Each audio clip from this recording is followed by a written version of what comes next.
मोहा शक्ति को छोड़ करके कर्म करो, तो वो कर्म बनेगा नहीं, भोगना भी नहीं पड़ेगा। मोहा शक्ति नहीं करेंगे लेकिन होश न हटा और वो बेहोश हुए और दुर्घटना घट गई, नहीं तो वो तो भोगना पड़ेगा। जो बेहोशी में करेंगे कर्म वो भोगना पड़ेगा। होश में कर्म ये कि समझ लो कि कर्मों का फल संसार है, और संसार में सुख और दुख दोनों है। संसार में सुख दुख दोनों है, तो यदि मोहा शक्ति को लेकर के कर्म करेंगे वो कर्म बनेगा, और सुख दुख में परिणित होगा। वो या तो सुख में सुख होगा या दुख होगा उन कर्मों का। इसलिए मोहा शक्ति को त्याग कर फिर कर्तव्य कर्मों को करो। लेकिन साहब इसमें क्या है कि चारों तरफ आप बता रहे थे शेर भालू ये पूरा जंगल है संसार वाला, तो रोज लड़ाई, किससे भिड़ना, दूसरों भीड़ भीड़ के साथ, वो अहम को लेकर के होती है लड़ाई। अहम का त्याग करके करो सभी कर्मों को, अहम का त्याग करके अहमा शक्ति को छोड़ करके फिर कर्तव्य कर्मों को करो, तो कर्म बनेगा नहीं और भोगना भी नहीं पड़ेगा। जो कर्म बनेगा वो भोगना पड़ेगा। तो अहम को लेकर जो भी कर्म करेंगे वो भोगना पड़ेगा। तो अहम को लेकर के कर्म मत करो, अहम को त्याग करके जो अपने सामने आ जाए कर्म उसको निस्वार्थ भाव से कर डालो। उसमें आसक्त नहीं होना चाहिए, कर्म में अहम नहीं होना चाहिए। अहम का त्याग करके अपना कर्तव्य समझ के कर्तव्य भाव से कर्म कर दो। लड़ाई भी अहम को लेकर के होती है। लड़ाई होती है अपना अपने स्वार्थों के कारण, अहम के कारण होती है। बिना अहम के स्वार्थ भी नहीं होगा। जहाँ स्वार्थ का त्याग कर दिया, अहम का त्याग कर दिया, तो लड़ाई होगी नहीं। अपने स्वार्थ के कारण ही तो लड़ाई होती है। सामने से आए सामने से आए तो ना करो तो भी हो जाए तो क्या? नहीं, अपने मत करो, सामने वाला करता करने दो, उसके बनेंगे कर्म। तुम उससे उसमें लिप्त मत होइए, सीधे से जवाब दे दिया। सामने वाला जो आया तो अपने अहम का त्याग करके जवाब दे दिया उसका कि भाई ऐसे नहीं ऐसे है। फिर वो नहीं माने तो न माने। यदि अपने अहम लेकर के कुछ क्रिया करते हैं तो बनेगी, भोगनी पड़ेगी।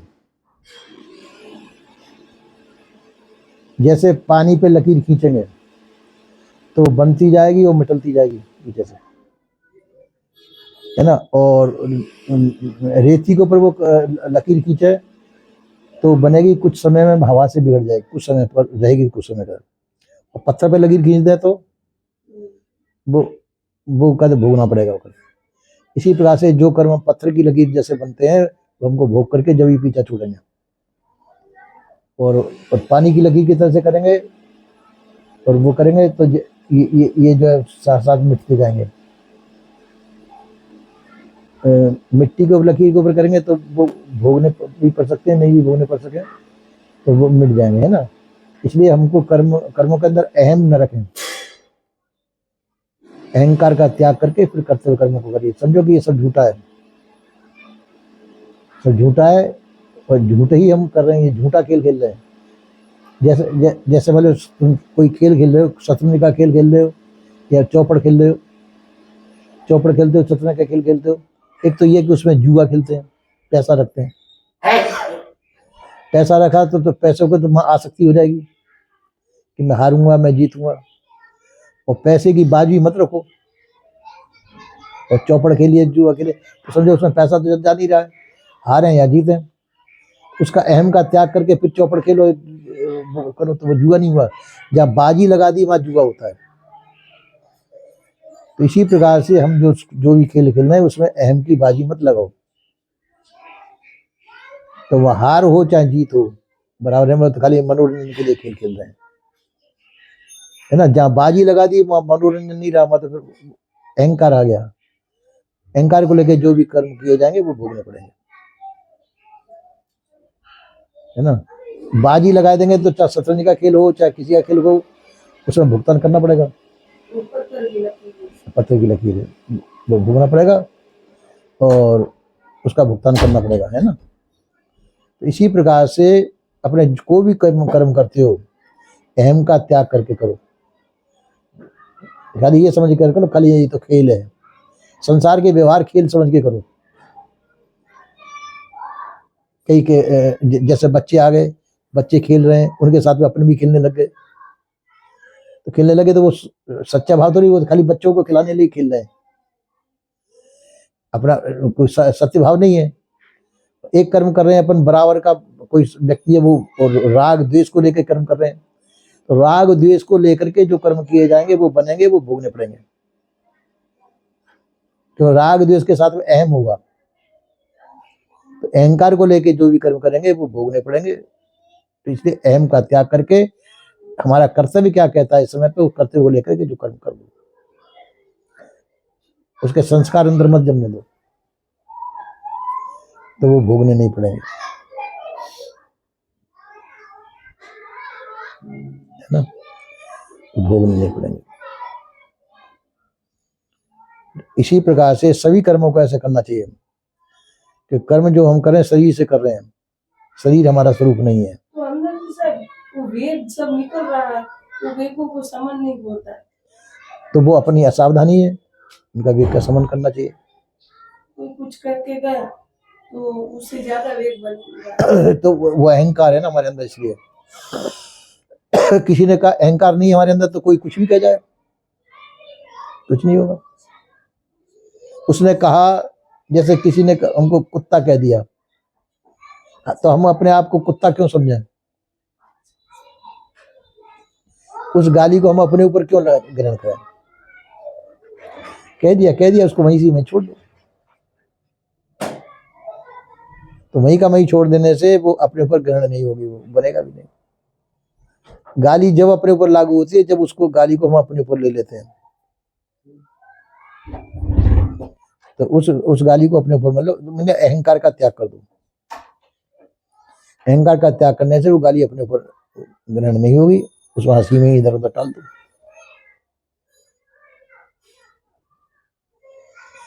तो अहमा शक्ति को लेकर के कर्म करेंगे, बनेंगे, भोगने पड़ेंगे। वो अहम का त्याग करके जो कर्तव्य कर्म, और कर्तव्य कर्म को कर्तव्य समझ के कर्म करो, एक मेरा कर्तव्य है।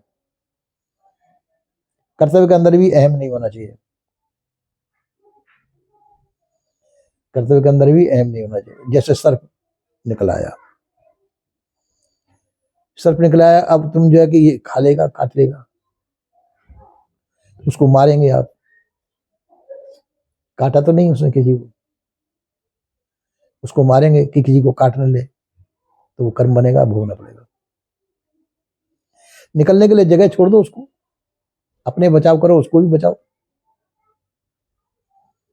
जगह छोड़ दो, ये अपने स्वयं निकल के खड़े हो जाओ, जो उसको निकल जाए, जो अपने निवास करो, कर्म नहीं बनेगा। इसी प्रकार से संसार के जितने कर्म है, उन कर्मों का अहंकार का त्याग करके कर्म करने चाहिए।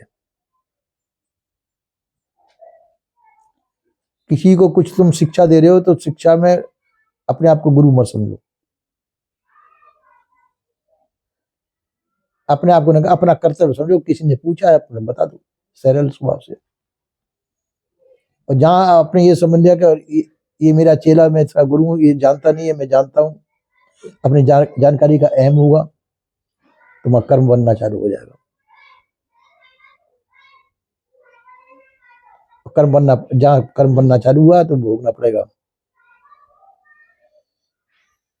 तो इसलिए अहंकार का त्याग करके, राग द्वेष अहंकार का त्याग करके हमको अपने कर्तव्य कर्मों का पालन करना चाहिए, तो नहीं बनेगा कर्म और भोगना भी नहीं पड़ेगा। और जो ये कर्म आ रहे हैं वो प्रारब्ध के आ रहे हैं। हाँ, पहले बने हुए हैं वो कर्म हमारे सामने आ रहे हैं। प्रारब्ध के अंदर पुरुषार्थ मिलता है।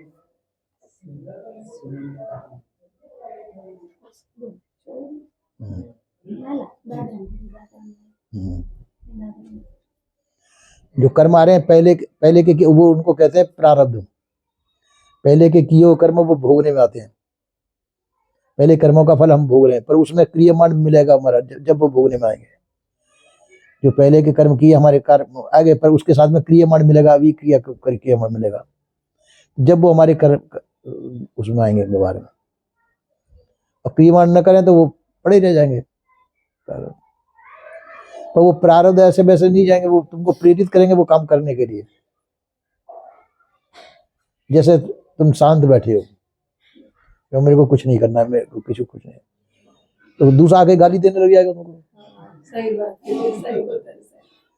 अब फिर क्या करोगे? अब फिर गाली को पचा जाए तो सेंस कर सकते हैं। दूसरा गाली दे, उस गाली का तुम्हारे पर प्रभाव न करे और तुम कुछ भी न कहो, उससे कुछ मत कहो, ठीक है बहन दे दे।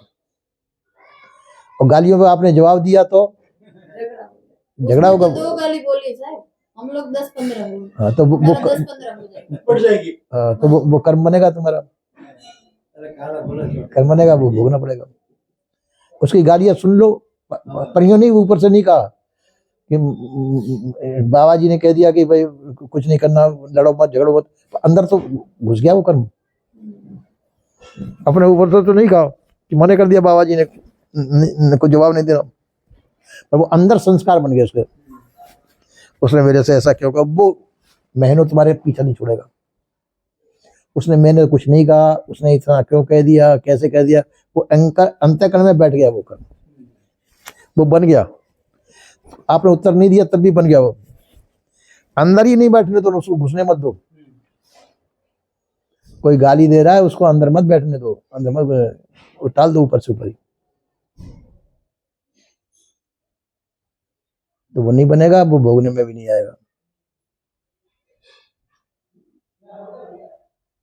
ऐसा बनना चाहिए, अहंकार का त्याग करके, अहम शक्ति को त्याग करके, अहमता और ममता, ये अहमता ममता से ही राग द्वेष बनते हैं।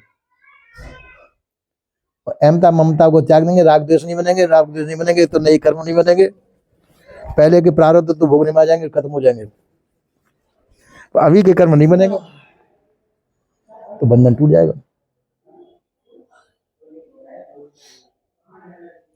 जैसे थोड़ी देर के लिए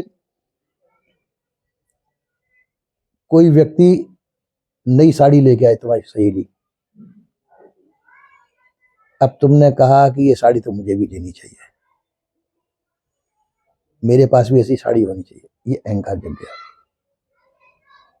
वहां अहंकार चालू हो गया। समय पे ले लो कोई बात नहीं, पर उसके देख करके जो हमारा अहम जगह कि ये साड़ी मेरे लिए भी होनी, फट जाए साड़ी ले लो, दूसरी कोई बात नहीं, पर उसके देख करके जो अहम जगह वो अहम कर्म बनाएगा। वैसे फट जाए साड़ी नहीं है, अपने पास दूसरी ले लो, कोई 3 ले लो,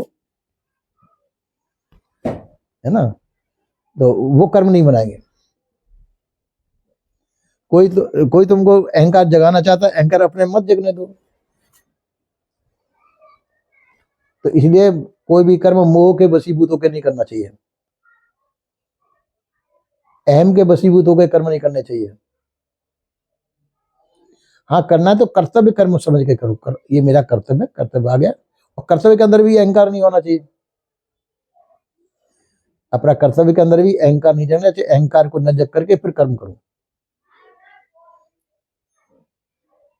अहंकार को न जग करके फिर कर्म करो, तो ठीक है, तो कर्म बनेगा नहीं, तुमको भोगना भी नहीं पड़ेगा। बच्चा कोई उधर मचा रहा है, तुम्हारा ही बच्चा है, 2 चपत जमा दो, कोई बात नहीं, पर उसके अहंकार नहीं हो, ये कर्तव्य समझ के करोगे, ये मेरा कर्तव्य है कि बच्चा गलती कर रहा है, ये नहीं करूंगा तो इसको गलत आदत करेगी, तो 2 चपत जमा दो, पर अहंकार मत लो, अपना कर्तव्य समझ के 2 चपत जमा दो।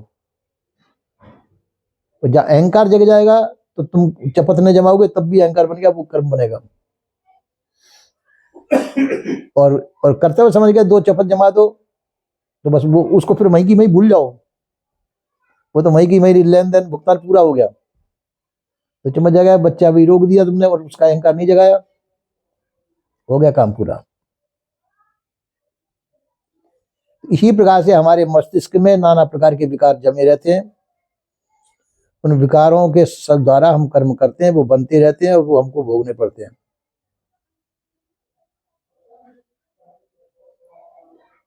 कई चीज ऐसी होती है, कई तो जो चीटी ज्यादा हो जाती हैं तो लोग मिट्टी का तेल डाल देते हैं उनको, है ना, मरेंगे कि नहीं मरेंगे, अब वो भोगना पड़ेगा कि नहीं भोगना पड़ेगा, है ना।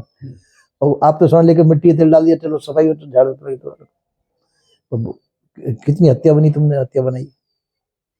सिर में से जुएं माता लोग निकालती हैं और पट पट पट पट पैसे मारती जाती हैं। कितनी हत्या करती हैं। तो कर्म नहीं बनेगा, भोगना पड़ेगा। इसी प्रकार से सावधान रहना चाहिए, हमारे द्वारा कोई ऐसा कर्म न कर बने जिससे कि दूसरे की हानि होती हो। तो अहमता ममता से रहित होकर कर्म करो, मोहाशक्ति से रहित होकर कर्म करो, कर्म नहीं बनेगा, आप पाक साफ रहेंगे। ऐसा नहीं कि किसी को बच्चे को पीट दिया तो कर्म बन गया, वो नहीं भोगना पड़ेगा। गुरु अपने शिष्य को डांटेगा भी, फटकारेगा, दंड भी दे देगा, उसके कर्म नहीं बनते। माता पिता भी अपने बच्चे को डांटेंगे फटकारेंगे उसके हित के लिए, उसके हित के लिए। कोई दुर्भावना लेकर के नहीं डांट रहे फटकार, उसके हित के लिए डांट फटकार लगा रहे, वो कर्म नहीं बनेगा। उसके अंदर अहंकार नहीं होना चाहिए। उसकी शिक्षा देने के लिए आप दंड दे दीजिए, कोई बात नहीं, तो उसकी शिक्षा के लिए उसका हित हो उसमें। माता पिता भी अपने पुत्र को ऐसे दंड देंगे भाई, उसका हित देख करके अपना स्वार्थ नहीं, कर्म नहीं बनेगा। और जहां अपना स्वार्थ जग गया तो कर्म बनेगा, अहमता ममता जग गई तो कर्म बनेगा। इसी विज्ञान को सीखने के लिए हमको सत्संग की आवश्यकता होती है ना। और नहीं तो उस सत्संग की कोई जरूरत ही नहीं है। तो सत्संग का मतलब है सत्य असत्य का निर्णय करना, वास्तविकता क्या है उसको जानना। घर में सभी तरह के व्यवहार मिलेंगे, अड़ोस पड़ोस में मिलेंगे, बाहर भी लगेंगे, सब तरह के व्यक्ति मिलेंगे। घर में बच्चे कच्चे सभी है, कहना सुनना होगा है ना। तो हम सब व्यवहार करते हुए उन कर्मों को न बनने दें, ये ज्ञान की श्रेणी है। कर्म करे और रहे अकर्मी, ऐसी युक्त बनावे संतो सुई सदगुरु में हुआ है। कर्म करे और अकर्मी रहे, अकर्मी के मतलब अहंकार के रहित हो। कर्म करे और रहे अकर्मी, ऐसी युक्त बनावे बतावे संतो सुई सदगुरु में हुआ है। ऐसा सदगुरु जो कर्म करने पर भी हम अकर्मी रहें। तो अहंकार से रहित होकर कर्म करो, अहंकार को लेकर के कर्म मत करो। आवश्यकता पड़ने में किसी को डांट दो, फटकार दो, दंड भी दे दो, कोई बात नहीं, पर अहंकार नहीं होना चाहिए।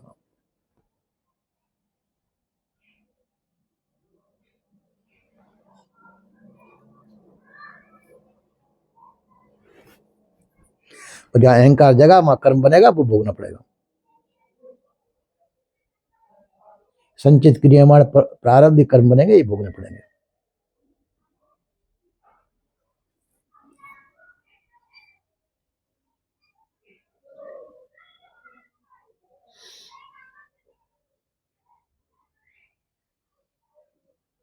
इसलिए ज्ञान पंथ कृपाण की धारा, ज्ञान का पंथ ही कृपाण की धारा। कृपाण कहते तलवार, तलवार की धार के समान है। इसलिए ज्ञान जो है तलवार की धार के समान है।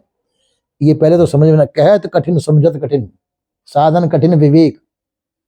विवेक का साधन है कहते में कठिन, समझाने में कहत कठिन समझत कठिन। कहते में विलक्षण, कहने में समझाने में कठिन है, ये समझने में भी कठिन है, समझने में नहीं आता, बड़ी मुश्किल से आता है। साधन कठिन विवेक, ये विवेक का साधन बहुत कठिन है। इस समझने वालों के लिए ज्ञान की आवश्यकता है, विवेक की आवश्यकता है। तो मनुष्य जो है विवेकशील प्राणी है। कर्म बनाना चाहे तो बना सकता है, बिगाड़ना चाहे तो बना सकता है। कर्म करे और रहे अकर्मी, कर्म तो करे। तो इसका मतलब अकर्मी कैसे रहेगा? अहंकार से रहित होकर कर्म करे। ऐसी युक्ति गुरुजन बताते हैं, इसलिए उन गुरुजनों को बलिहारी होती है, इसलिए शिष्य लोग उनके पीछे लगते हैं और उनसे युक्ति पूछते हैं किस प्रकार से हम कर्म करें।